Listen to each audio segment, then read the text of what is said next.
Tu peux pas construire de stratégie marketing sans cultiver une marque. La notion de branding et la notion de marketing de grosse, des fois, est travaillée de manière un peu silotée et on n'a pas toujours la vision complète de se dire la marque, c'est ce qui te permet d'accélérer sur ton marketing, sur ton gros, etc. Tout le monde peut piquer la stratégie marketing d'une marque, personne ne peut piquer le brand d'une autre marque. Parce que plus on va avancer dans le temps, plus le contenu organique va être à vocation paid et vice-versa. En marketing, de manière globale, en fait, être excluant, c'est positif. C'est un terme qu'on n'emploie plus trop, qui est vachement important en fait quand tu développes ta strat, même globalement, hein. Mais l'avantage du contenu, c'est que c'est en fait une pratique qui fait que quand tu la pratique et l'exercice fait que tu t'améliores avec le temps.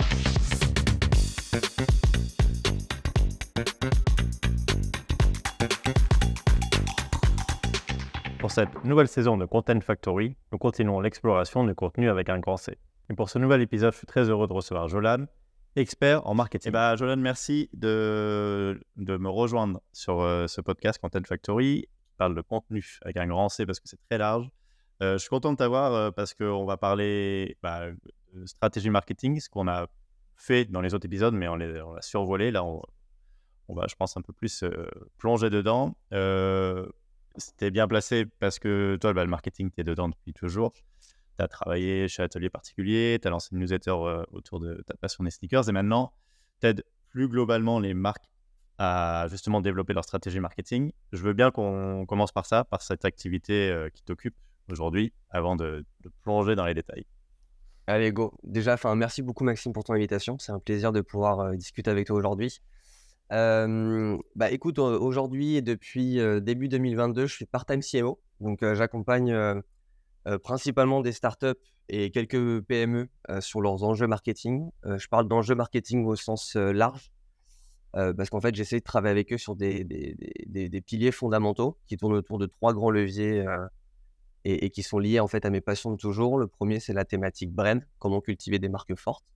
La seconde, c'est comment travailler leur stratégie marketing via le content, donc très adapté par rapport à notre échange. Et ensuite, c'est comment en fait essayer d'aller capter via des stratégies marketing de long terme des opportunités grosses. Donc ça peut tourner autour de plein de sujets. Il y a des thématiques ads, il y a des thématiques CRM, des thématiques product. J'essaie d'être relativement large. Et surtout, le dernier levier qui est le sujet du community-led growth et qui est très lié au communautaire, sur en fait comment, au contenu, pardon, sur comment créer des stratégies communautaires via le contenu. Ok, parfait, tu m'as fait mon sommaire. Nos 3 grands piliers. Justement, ma première question, c'est ça. C'est ton slogan, entre guillemets, ton leitmotiv, c'est de dire qu'il faut créer des marques fortes et résilientes. Est-ce que tu peux nous parler de ces 2 adjectifs? En quoi c'est important pour toi? Yes, en fait, alors, s'il faut revenir un tout petit peu à la genèse, moi, je travaille dans l'univers du marketing et l'univers, en fait, startup depuis un peu plus de 7 ans. Et je suis rentré dans cet univers par la marque, par la brand. Donc c'est le 1er sujet que j'ai découvert, auquel je me suis intéressé, d'abord d'un point de vue théorique, stratégique et ensuite d'un point de vue pratique chez Atelier Particulier, parce qu'en fait, Atelier Particulier, c'est une marque B2C e-commerce et enfin de l'univers DNVB et en fait, dans cet univers, tu peux pas construire de stratégie marketing sans cultiver une marque. C'est-à-dire qu'en fait, contrairement à certains, on peut le voir un petit peu aujourd'hui sur le B2B, la notion de branding et la notion de marketing de grosse, des fois, est travaillée de manière un peu silotée et on n'a pas toujours la vision complète de se dire la marque, c'est ce qui te permet d'accélérer sur ton marketing, sur ton gros, etc. Donc moi, depuis le départ, je suis rentré par cette thématique-là et je me suis ensuite rendu compte que j'avais une vraie affinité et une vraie passion pour l'univers marketing et en fait, en mettant les choses bout à bout, en travaillant mes frameworks, en discutant avec de nouvelles personnes, avec mon expérience chez Atelier Particulier, les clients que j'ai accompagnés, etc. Je me suis rendu compte que là, en fait, où j'avais le plus de valeur, c'était sur la mise en place de stratégies marketing qui avaient en fait pour effet, toujours pour effet, de cultiver la marque.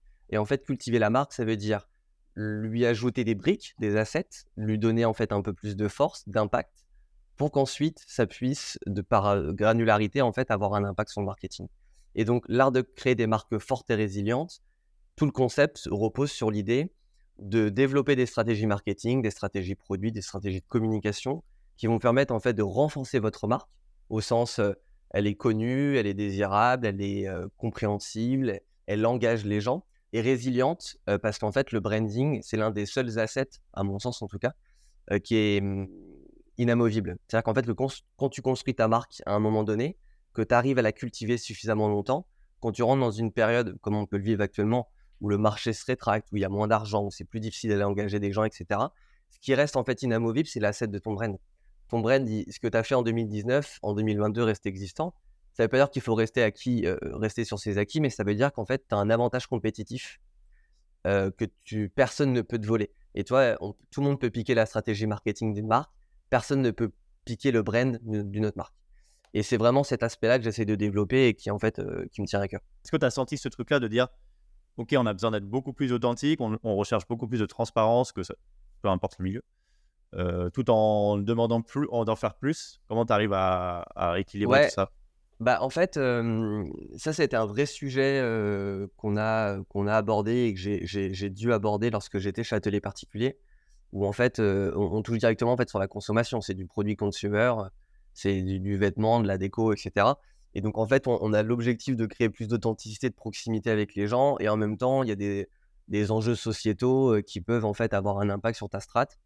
En fait, globalement, et je pense qu'avec le recul, mon avis sur ça, il est que j'essaie toujours maintenant de prendre un peu de hauteur sur ces idées, et j'essaie de me reposer sur des fondamentaux.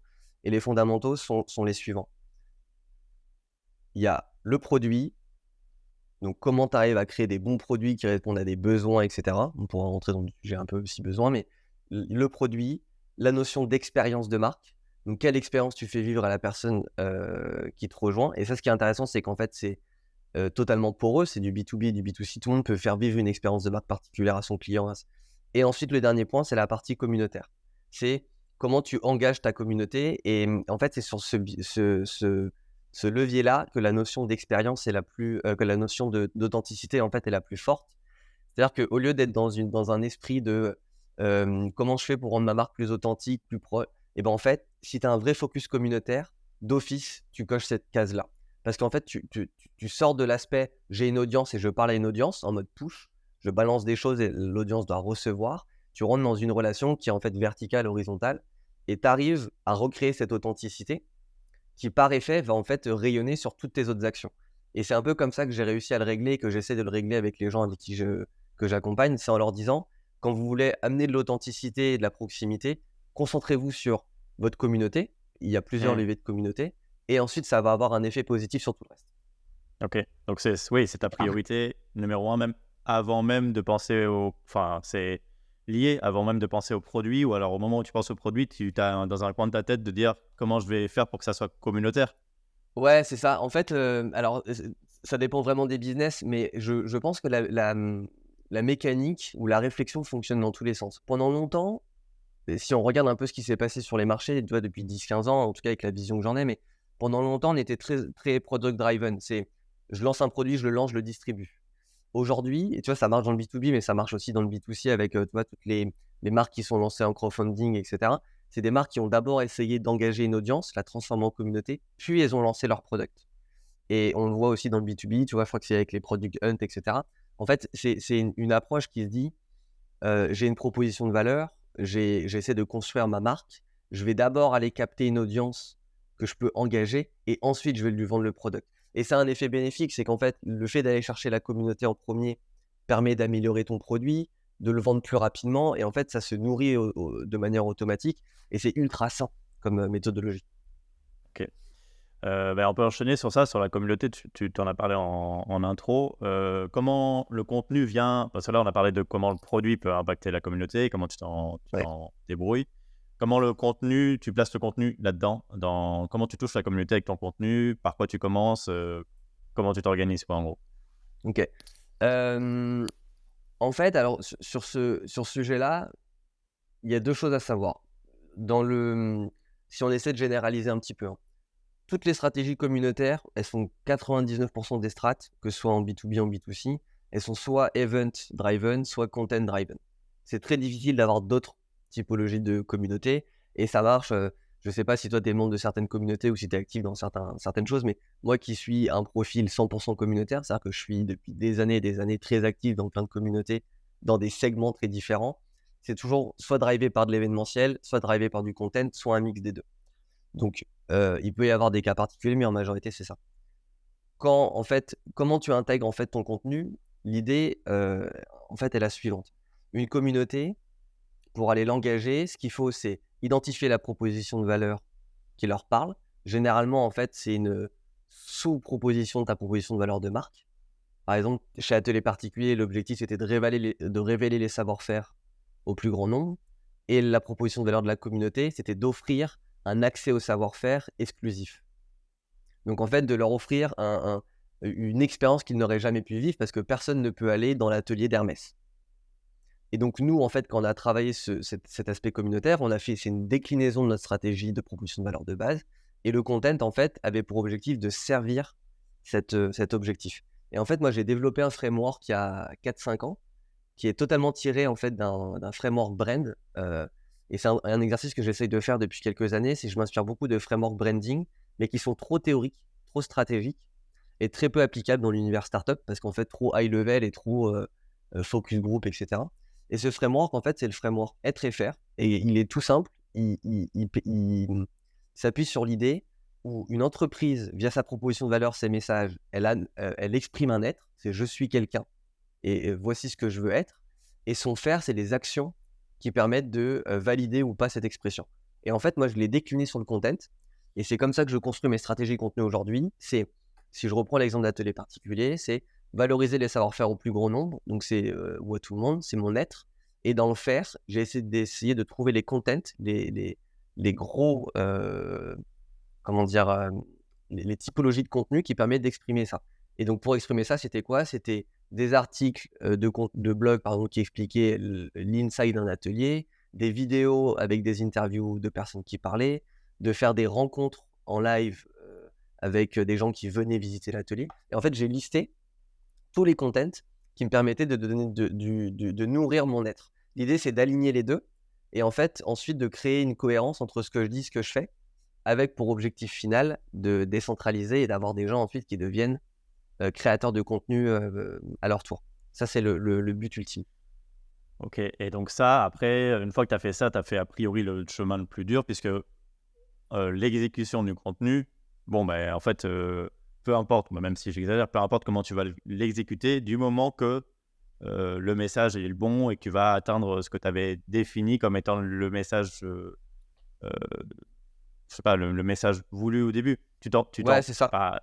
Tu t'en fiches de la technique, j'exagère, mais il faut que de toute façon que ça serve ton objectif de début, c'est ça? Ouais, en Avec fait, ce contenu-là. ouais, en fait, sur la partie content, tu vois, que ce soit sur un média blog, que ce soit sur du contenu qui est juste créé dans une sous-communauté sur un Slack, que ce soit des vidéos YouTube ou des shorts, enfin peu importe. L'idée, c'était vraiment de coller la proposition de valeur. 100% des contenus créés devaient permettre de nourrir cette proposition de valeur. C'est un alignement qui est indispensable. Et c'est ce qui fait que, par exemple, j'ai jamais été au départ, que ce soit pour le communautaire, mais aussi pour la stimulation de mon audience. Par exemple, tu vois, le framework Être et Faire, c'est un framework que j'utilise aussi pour mes stratégies ads. C'est-à-dire qu'en fait, aujourd'hui, j'essaye de décliner cette méthodologie où j'ai une proposition de valeur de base et ensuite, j'ajoute juste un impact business. Comment je fais pour aller, par exemple, reprendre les codes des shorts de TikTok, etc. Je reprends ces codes. Mais par exemple, quand je vais aller chercher mes créateurs UGC, je vais aller chercher une typologie de personnes qui permet de coller parfaitement à la proposition de valeur de base, en image, en positionnement, en éléments de langage, etc. Et c'est comme ça que le brand et le content se lient. Et juste en fait, du coup, c'est pour ça que je prends beaucoup de hauteur sur le livrable, la technique, parce qu'en fait, il n'y a pas de bon format.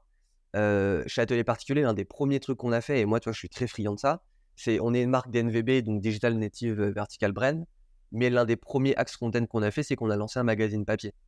Et le magazine papier, on l'a envoyé à notre communauté, mais on a aussi fait de la prospection auprès de personnes qui avaient le potentiel de devenir actifs dans notre communauté. On a identifié des gens qui étaient dans des groupes Facebook de savoir-faire, etc. Et on leur a envoyé le magazine. Parce qu'en fait, c'était le meilleur médium, le papier, pour exprimer notre proposition de valeur de la préservation du savoir-faire. Et donc, du coup, en fait, grosse prise de hauteur, mais quand tu fais Être et Faire, tu comprends tout de suite que le papier s'impose par rapport à l'ambition ou ce qu'on veut essayer de construire d'un point de vue content. Ouais, ok. Alors que ça paraît pas logique dès le départ. Toi, tu te dis pas, ok, non, une bien marque sûr, e-commerce ouais. va lancer un magazine papier.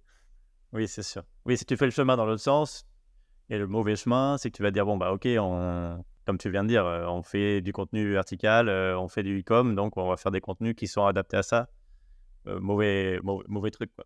En fait, ça rejoint ce que disait Caroline Mignot dans un épisode précédent, c'est qu'elle parle de content market fit, c'est-à-dire que tu trouves le contenu adapté à ton marché. Donc là, dans ton cas, c'est trouver le contenu adapté à ton être pour ensuite, tu déclines, quoi. Peu importe ce que tu as trouvé comme contenu, si c'est, comme tu as dit, un magazine papier, si ça doit être des vidéos sur Facebook, peu importe. Après, tu déroules. Là-dessus, quand même, comment après tu évalues parce que quand même, on est obligé d'en parler, les résultats, la viralité, quoi. En gros, est-ce que la viralité, ça devient un indicateur ou tu mets les curseurs à d'autres endroits? Comment tu évalues? Alors, tout dépend en fait de l'endroit où on diffuse le contenu. Ouais, Si on parle communauté, en fait, tu vois, ma stratégie contenu, en fait, quelles que soient les marques que j'accompagne ou la manière dont je les pense, j'essaie toujours de construire la stratégie contenu en entonnoir. Tu as un contenu master, et ensuite, ce contenu master que tu déclines et que tu exprimes sous différentes formes. Tu vois, si j'essaie de reprendre l'exemple, on avait fait j'ai lancé un format de reportage vidéo qui durait 45 minutes. Ça, c'était mon contenu master. L'objectif, c'était de pouvoir le décliner et de le mettre sous plusieurs formats. Donc ça, c'est la base. Ensuite, tout dépend en fait, le KPI et en fait, la notion des ROI va être différente en fonction de la personne que tu vas adresser. Dans une optique communautaire, euh, en fait, dans une communauté, tu n'as pas toujours un objectif ROI direct. C'est-à-dire qu'une communauté, ça peut avoir plusieurs intérêts différents. Par exemple, si ton business model en fait, tourne autour du fait d'avoir une très forte rétention, etc., parce qu'en fait, tu as des faibles marges, alors la communauté, ton KPI de business communautaire, c'est juste la LTV. Est-ce qu'une personne qui rentre dans ta communauté a une meilleure LTV? Si par exemple, tu es dans un truc événementiel où ton business model, tu vois, Duolingo, par exemple, eux, c'est un très bon exemple. Alors, c'est B2B, mais B2B, B2C, pardon. Duolingo, eux, leur business model est très lié au nombre d'events qu'ils arrivent à créer chaque mois dans les différentes villes de chaque pays. Leur communauté, elle drive et elle arrive à créer plus de 2600 events par mois de manière autonome. Donc, eux, leur KPI, c'est le volume d'events, même si les events ne sont pas payants. Parce qu'en fait, ce qui compte, c'est qu'ils aient un volume d'events important, que les gens rejoignent, parce qu'une personne qui rejoint l'event, c'est une personne qui va utiliser le produit ensuite. Donc en fait, j'ai différents niveaux de critères. Mais sur le content, moi, ce que je mesure, c'est d'un point de vue communautaire, c'est quel est l'impact sur la rétention des gens dans la communauté. Et surtout, rétention au sens combien de temps ils restent et combien de temps ils mettent à s'activer avant de commencer à créer, participer, etc. Ça, c'est vraiment communautaire. Et d'un point de vue un peu plus audience, ta stratégie contenu globale, j'essaye soit d'avoir, comme je le disais tout à l'heure, en fait, quasiment tous les contenus que je crée en organique, j'essaie de les penser pour faire du paid ou vice-versa. J'essaie Pour moi, la frontière, elle est vachement poreuse et je pense que plus on va avancer dans le temps, plus le contenu organique va être à vocation paid et vice-versa. Donc en fait, j'essaie de me dire qu'un contenu organique, j'essaie de le concevoir pour du paid et donc là, en fait, j'essaie d'avoir un suivi performance très classique, comme quand tu suis ta campagne marketing de combien tu dépenses, combien tu arrives à toucher de personnes, quelle est l'interaction, le CTR, ce que les gens, ouais. comment ils réagissent par rapport au content et ensuite la transfo, la conversion finale. Ok, mais alors je veux bien rebondir sur ce que tu viens de dire. Le fait que on va glisser sur ça, sur du organique qui devient paid et vice-versa. Tu vois ça parce que, parce que la technique pour faire du contenu devient plus facile et que tout le monde a vocation à faire du contenu et une fois que tu l'as fait, autant l'exploiter en paid, c'est trop bête de ne pas le faire. C'est parce que justement les gestionnaires de publicité sont plus accessibles. Enfin, c'est quoi là ton... Il y a plusieurs choses. Vas-y. C'est une réflexion que je porte depuis longtemps et qui a été enrichie par plein de rencontres, plein de discussions, plein de problématiques rencontrées par exemple chez Atelier Particulier ou en B2C dans l'univers des NVB. Il y a le premier, c'est le sujet technique. Il est sur le papier, alors sans réduire le niveau de compétences qu'il faut, mais techniquement, c'est beaucoup plus simple aujourd'hui de lancer ces campagnes publicitaires qu'il y a quelques années. Et techniquement, c'est Ouais, ça moins c'est sûr. compliqué. On peut plus se lancer, le Ouais. faire, etc.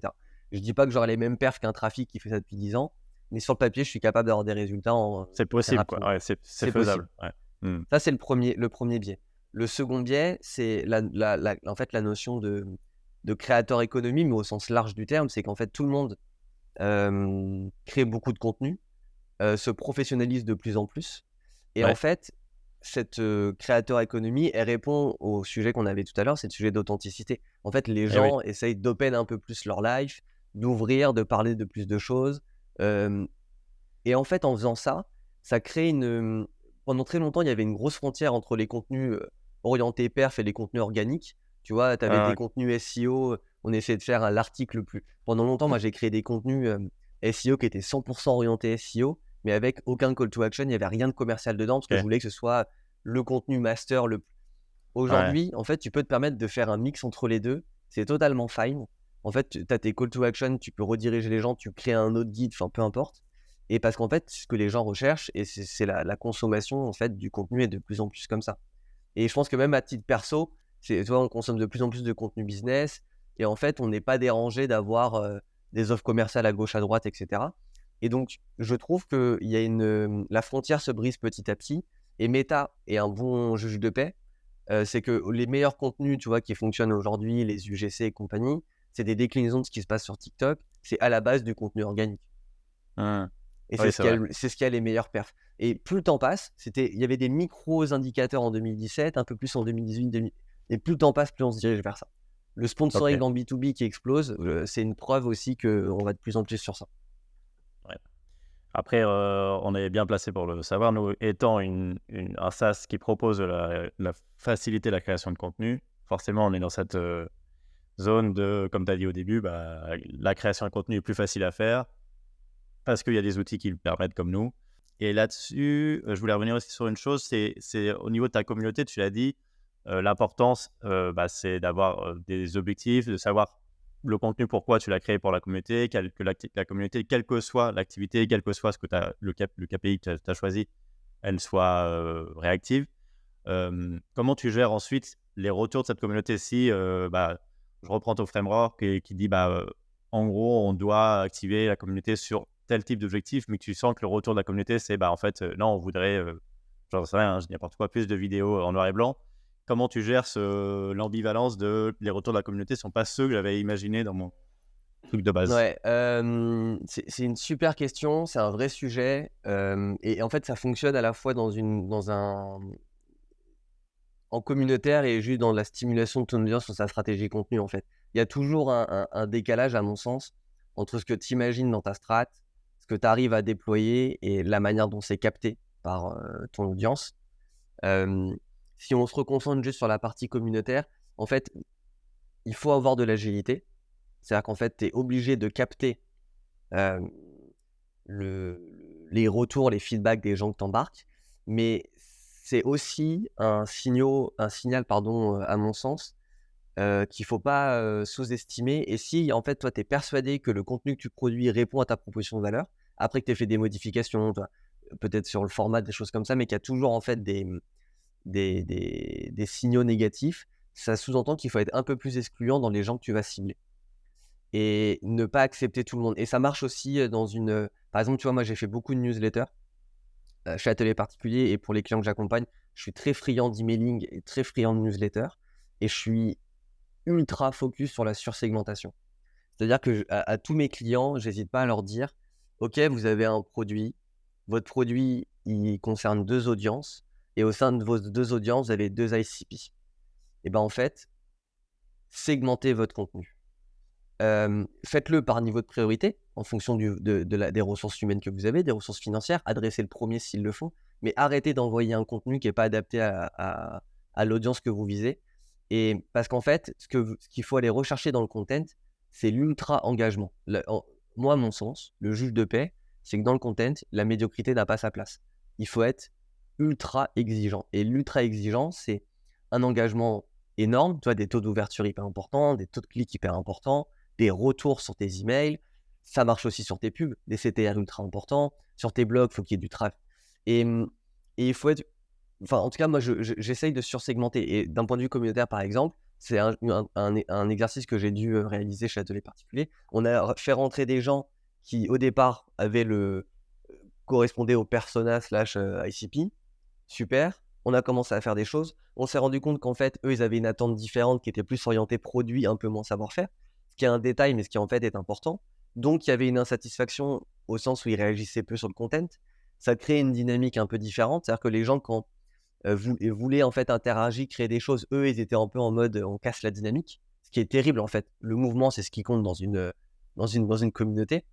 Bah en fait, ce qui a été fait, c'est que j'ai essayé de le faire proprement, mais je les ai exclus au sens où j'ai sursegmenté. Je les ai lancés sur un projet à part. Ils étaient 10 et je les ai sortis du groupe communautaire de base euh, pour qu'en fait, parce qu'en fait, on peut pas, enfin le contenu, parler à tout le monde, c'est cool, mais si tu veux avoir la perf, ça nécessite d'avoir de l'engagement, tu dois créer de la passion, il y a de l'émotion derrière. Donc, faut que les gens ils kiffent, faut qu'ils s'engagent, et tu peux pas être trop large dans ça. Tu es obligé de sursegmenter et d'être très précis.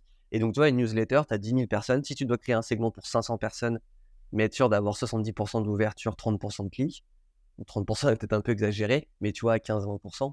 Et tu vois, moi, j'ai un projet perso à côté de newsletter, etc., pour des directeurs marketing. Bah, en fait, un email à 55% d'ouverture et moins de 10% de clics, c'est un mauvais email. Donc, il faut le refaire. Parce que c'est pas adapté. Ça correspond pas à ce qu'une stratégie contenu doit te permettre de faire quand t'es pas une multinationale ou que t'adresses pas 500 000 clients. Ok, donc faut pas avoir peur de casser entre guillemets une communauté ou casser Exclure, ouais, exclure. rediriger, resegmenter. Et tu vois, par exemple, alors moi, j'ai jamais eu à gérer des communautés énormes, tu vois, avec plusieurs dizaines de milliers de personnes. Mais tout le monde sait en communauté les grosses qu'en fait, il y a plusieurs étapes dans une communauté. Tu as le seed, c'est quand tu arroses ta graine. Tu as le gros, c'est quand tu as un début de croissance. Tu as la maturity, donc c'est quand ta communauté arrive à maturité, qu'elle est 100% autonome. C'est-à-dire qu'en fait, l'acquisition se fait naturellement. Tu as un X-factor de viralité en fait qui est hyper bon, etc. Et la dernière étape, en fait, c'est ce qu'on appelle la pollination, c'est quand la communauté se brise et en fait se disloque en plusieurs petits groupes qui recréent des petits groupes de grosses. Et en fait, c'est fine, c'est nickel même. Mais par contre, il faut l'accompagner. Il faut pas le retenir parce que par contre, si tu le retiens trop, ça va détruire tes fondations. Parce que les gens, quand ça devient trop gros, ils ont envie de rester dans de discuter avec les gens avec qui ils ont des affinités, faire des co-créations ensemble, etc., etc.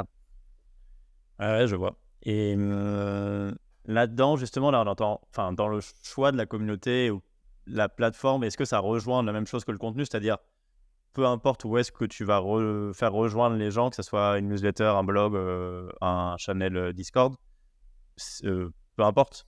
En fait, C'est... je pense qu'il faut. J'en discutais hier avec une personne avec qui je travaille de ça.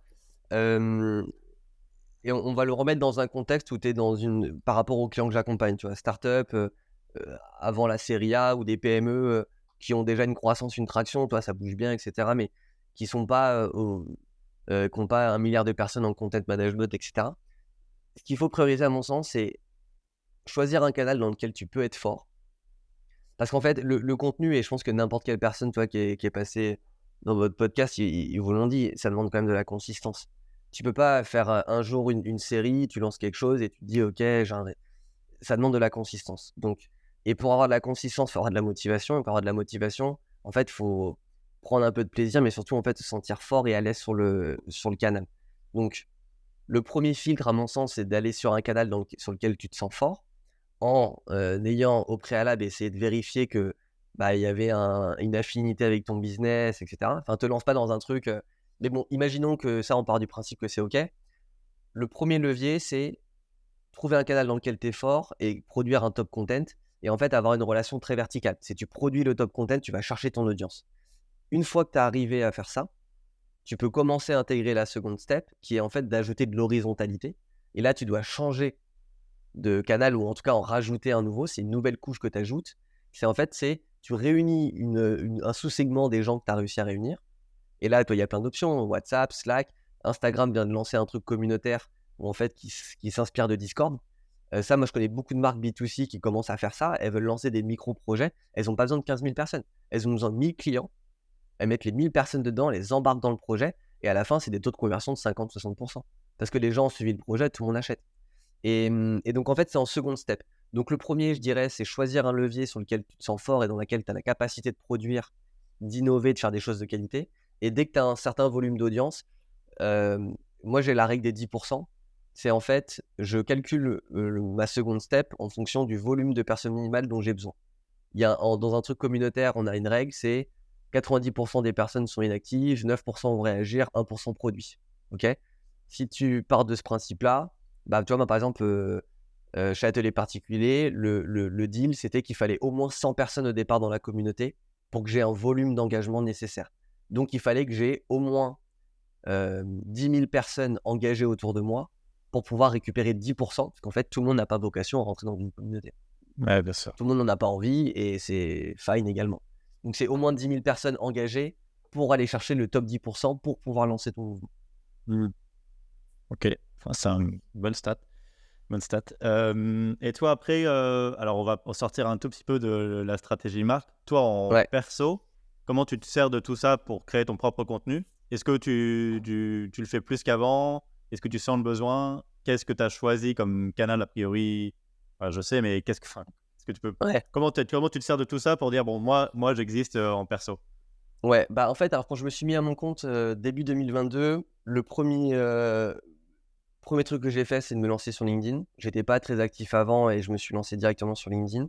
Et la réflexion, elle a été. Alors, déjà, il y a un sujet d'opportunité, c'est que quand tu te lances à ton compte, tu as besoin d'aller chercher des gens.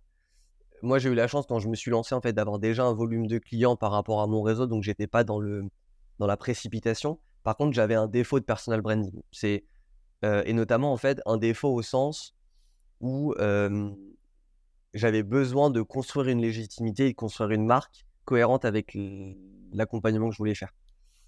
Sachant que j'avais pas un accompagnement surspécialisé. Et c'est pour ça que le contenu, en fait, est aussi important pour moi d'un point de vue brand et d'un point de vue marketing. C'est qu'aujourd'hui, si tu veux cultiver ta marque, tu peux le faire via ton produit, tu peux le faire via l'expérience, mais le contenu, c'est le seul truc que tout le monde peut faire. C'est-à-dire que tout le monde n'a pas la capacité ou les moyens de produire les meilleurs products, d'avoir la meilleure expérience, mais le contenu, tout le monde peut le faire et s'améliorer de manière un peu quotidienne. Donc moi, j'ai été sur LinkedIn. J'ai commencé en fait à tester beaucoup de choses pendant 6 mois, essayer d'aller capter du lead, des choses comme ça. Ça n'a pas du tout marché. Parce qu'en fait, enfin, toi, pas de honte, hein, il y a pas d'ego, il faut être aligné sur ça et comprendre pourquoi ça fonctionnait pas. Et ça n'a pas fonctionné parce qu'en fait, j'ai pas joué le jeu de choisir en fait un segment bien précis sur lequel j'offre un contenu tofu, mofu, bofu et les gens, je les embarque, etc. Moi, j'ai voulu rester très large, parler brand, grosse, community building, content et ne pas vendre d'offres packagées, etc. Donc, ça pouvait pas fonctionner. Et donc, du coup, je l'ai vu et je me suis dit, OK, comment je peux capitaliser sur ça pour en faire une force? Et en fait, j'ai commencé à utiliser le content en me disant, je vais produire mes frameworks, mes Canva, mes méthodologies, je vais les distribuer gratuitement, mais je vais les utiliser dans mon process sales. C'est-à-dire qu'en fait, à chaque fois que j'ai un client, je demande le client me mettre en relation avec quelqu'un, ou dès que je rencontre quelqu'un, je me mets en relation avec quelqu'un. Et dans 100% des discussions que j'ai avec les gens que je rencontre, j'essaie toujours d'identifier un pain, un problème, je sais pas, communautaire, content. Ah, je sais pas comment développer cette strat. Ah, je sais pas comment faire tel truc en ads, etc. Et je me débrouille pour que dans les 2 à 3 mois qui suivent, de produire du contenu sur ça, lui envoyer via DM, email, etc. pour en fait me positionner par rapport à son besoin. Donc ça, c'est le premier truc que j'ai fait sur LinkedIn. Et après, il y a le lancement d'une newsletter pour aller un peu plus loin et offrir un contenu un peu plus de fond. En fait, sortir de la superficialité et créer un engagement qui me permettrait de créer une communauté ensuite. Ok, ouais, très clair. Et est-ce que le personal branding, tu le places dans ça peut être dans la stratégie de marque, ça peut être complètement Ouais, une strat à développer. Ouais. ouais, carrément. Tu vois, et B2C, B2B, enfin, toi, on a plein d'exemples en B2C, tu vois, les Respire et compagnie qui se sont lancés comme ça, Ouais. ça passe par du personal branding. En B2B, aujourd'hui, j'ai l'impression que tout le monde essaie de le faire. C'est pas pour tout le monde, enfin, ça demande des compétences particulières, tu vois. Encore une fois, de se mettre en avant, parler, prendre entre guillemets des risques, produire un contenu spécifique, etc., qui peut des fois te dévier de la proposition de valeur de ta marque. C'est vrai. Mais ouais, le personal branding, je le compte vraiment comme une strat. Moi, à titre perso, je l'ai construit. Mon personal branding est un peu particulier parce que mes objectifs ne sont pas d'aller faire du lead, etc. Mais je le conseille et j'accompagne beaucoup de mes clients sur ça. Tu vois, j'ai un de mes clients qui est en B2B qui travaille, c'est une plateforme en fait de mise en relation entre des fabricants qui font du Made in France et des porteurs de projets qui veulent faire du Made in France. On s'est rendu compte en fait dans l'étude de marché, dans la compréhension globale du business, qu'il y avait un vide entre les deux. Je leur dis, écoutez, vous devez vous positionner en tant qu'expert sur le sujet, vous devez parler sur la thématique, parce qu'en fait, vu qu'il y a un vide au milieu d'un point de vue content, le SEO va pas fonctionner. C'est-à-dire qu'en fait, il n'y a pas Mm. assez de requêtes intentionnistes. Il faut aller faire de la demand. Il faut créer la demande. Et pour ça, il faut aller créer moi, j'essaie plutôt de prioriser le fait de créer des personnes qui sont experts de leur sujet, qui portent qui portent la mission et qui vont en fait aller créer leur audience. Et c'est pas si long et compliqué en fait. Le ROI, tu peux en 6 mois avoir une micro-audience et commencer à lancer des choses intéressantes. Même moins de 6 mois, 3 mois. Si tu es assez actif et que tu as une bonne base de content de base, ça peut aller très vite. Bah, là, tu as dit un synonyme de tout ce que tu as dit tout le long de l'épisode, c'est-à-dire que si tu dois parler, il faut que tu sois expert. Tout à l'heure, tu disais, si tu dois créer du contenu, il faut que ça soit top qualité. C'est un peu le résumé de ce truc-là. La création de contenu devient plus facile. Bon, de manière un peu plus Ouais, bien sûr. résumée, quoi. Tant qu'à faire, sors de la masse et fais un truc qui soit vraiment top qualité, quoi. Ouais. Essaye de distinguer, quoi. Et en fait, juste pour toi, pour préciser sur ce point-là, parce qu'en fait, ça veut pas dire que tout le monde ne peut pas se lancer. C'est-à-dire que toi, il faut avoir conscience que tu fais pas du top qualité tout de suite. Je peux reprendre tous les contenus que j'ai créés dans ma vie. Il y a toujours eu le départ où c'était forcément un peu médiocre. Mais l'avantage du contenu, c'est que c'est en fait une pratique qui fait que la pratique et l'exercice fait que tu t'améliores avec le temps. Oui, c'est ça. Surtout J'allais en fait dire, si tu es ouvert au feedback. c'est ça. J'allais dire, la top qualité, ça peut être aussi juste le fait de te lancer pendant 30 jours. C'est déjà en soi une preuve que bah, tu as été plus fort que d'autres en faisant le move, quoi. En fait, voilà, c'est ça. Et de commencer à se lancer, parce qu'il faut pas que les gens aient l'impression que tout le monde ne peut pas le faire. Après, il faut aussi avoir conscience que se lancer, c'est pas forcément suffisant. Il faut être. En fait, en contenu, que ce soit pour ta marque ou en personal branding, moi je pense que ce qu'il faut, c'est mettre l'ego de côté, être hyper aligné avec ta stratégie macro. Tu as une vision, un fil rouge et comment ton contenu en fait te sert de route et d'accélérateur pour ça, mais c'est vraiment un moyen, c'est une expression de ta stratégie globale. Et toi, il faut être vachement clair sur ça. Et après, ce qui fait que tu es top qualité, en fait, à mon sens, c'est le fait d'avoir une forme d'exigence dans ce que tu produis et aussi dans les sujets que tu adresses. Je vais donner un exemple. Alors ça, c'est dans mon cas perso par rapport à mon personal branding, mais moi, ça fait plus d'1 an et demi que je me fais violence pour pas produire certaines typologies de contenu. Parce que je sais que c'est du contenu qui m'amènerait plus d'audience, qui me permettrait en fait d'accélérer certains points, mais qui, je pense, serait destructeur de valeur par rapport à ma vision globale.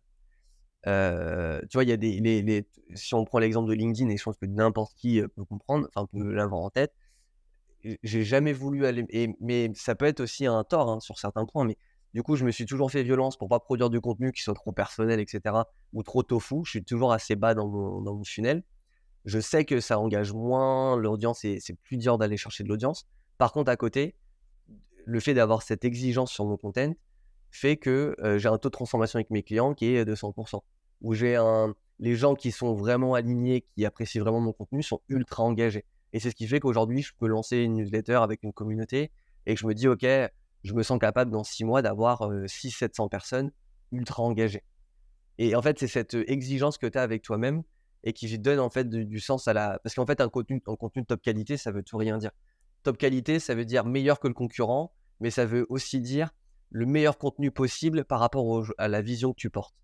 Et au sens dans le format et aussi par rapport à l'objectif. Ce que ça veut dire, c'est que si ta vision, c'est d'être ultra luxe, tu dois produire un contenu qui est ultra luxe, tout le temps. Et si ta vision, c'est d'être ultra exclusif, eh ben, tu ne vas parler qu'au directeur marketing. C'est terrible, mais c'est comme ça. Et il faut être ultra exigeant sur ça. C'est exactement la conclusion qu'avait Benoît Dubos de Scalésia qui disait moi, un client qui a mis 2 ans, 2 ans et demi qui me suit et qui au final me dit ah bah c'est bon, j'ai envie de bosser avec toi, c'est la meilleure chose quoi. Je veux être excluant pour avoir au final que des gens qui soient vraiment engagés avec moi, qui ont compris de quoi je voulais parler et qui sont pas là à dire ah bah ça a l'air pas mal ce que tu fais, mais bon vas-y précise-moi vraiment ce à quoi je me m'attendre et ça, je pense que ça fonctionne en personal branding et comme tu l'as dit au tout début de l'épisode, c'est-à-dire que quand tu poses un asset de brand à un moment, il y a 2 ans, il y a 3 ans, il y a 4 ans, une fois que c'est pris, bon bah voilà, t'es engagé dans ce truc-là, quoi. C'est gagné. Et c'est vrai que ça, c'est le plus dur. Et je pense que. Vas-y, pardon. Non, ce que je veux dire, c'est qu'en fait, ouais, effectivement, en marketing, de manière globale, en fait, être excluant, c'est positif. C'est un terme qu'on n'emploie plus trop. mais qui est vachement important en fait quand tu développes ta strat, même globalement, hein. Quand tu fais ton même en outbound, tu vois, je sors de la thématique, mais les meilleures stratégies outbound ou les meilleures personnes avec qui j'ai travaillé, c'est des gens qui avaient des séquences ultra excluantes. C'est-à-dire qu'en fait, elles étaient, c'était 50% des gens allaient se dire: «Waouh, c'est trop bien» et les 5 autres personnes, en fait, n'allaient pas du tout être Ouais. réceptifs et ça allait limite créer un petit peu pas de l'énervement, mais de l'agacement. Ça veut pas Ouais, dire ouais. qu'il faut être agressif ou qu'il faut être, forcément, parce que toi, si on regarde mon contenu, moi, je suis pas quelqu'un de très, j'ai pas le terme, mais tu sais, je suis pas là à casser Non. les sujets en 2 et à mettre, Oui, oui, oui. blanc ou noir. Clivant, Mais très clivant. clivant, exactement. Mais par contre, excluant, ça veut dire qu'en fait, quand tu prends une thématique, quand tu fais ton messaging et cetera et ben, en fait, tu vas au bout du sujet et Oui, oui, bien sûr. et les meilleurs contenus, c'est ça, les meilleurs brands, c'est les marques qui vont au bout de la thématique, qui vont jusqu'au bout du bout, qui déroulent le fil et qui ont C'est vrai. l'exigence, de mettre les moyens humains ou financiers, d'aller chercher le contenu le plus, au bout de la file et qui permet en fait de ressortir automatiquement de la tête par rapport au marché, à la concurrence et cetera, quoi. C'est bien. C'est une très belle conclusion. Top. Je pense qu'on va plus ou moins s'arrêter là. Qu'est-ce que tu peux nous rappeler où est-ce qu'on te trouve? Où est-ce que comment ça fonctionne? Comment on bosse avec toi? Bah, Comment on alors, fait? principalement sur LinkedIn, donc vous pouvez Ouais, m'ajouter sur LinkedIn et m'envoyer un DM et puis je suis dispo pour échanger et sinon j'ai une newsletter qui s'appelle le SAV des CMO qui est dispo également sur LinkedIn où je partage, chaque semaine une ressource assez deep, tu vois? C'est des contenus assez, des gros contenus de 3 000 4 000 mots, OK. où je détaille toute une stratégie que j'ai développée, un framework ou de stratégie d'une autre, startup ou d'un autre top marketeur que j'ai rencontré, pour en fait aider les CMO à avoir des ressources, de fond pour créer leur stratégie marketing et accélérer, lorsqu'ils ont des nouvelles thématiques à aborder.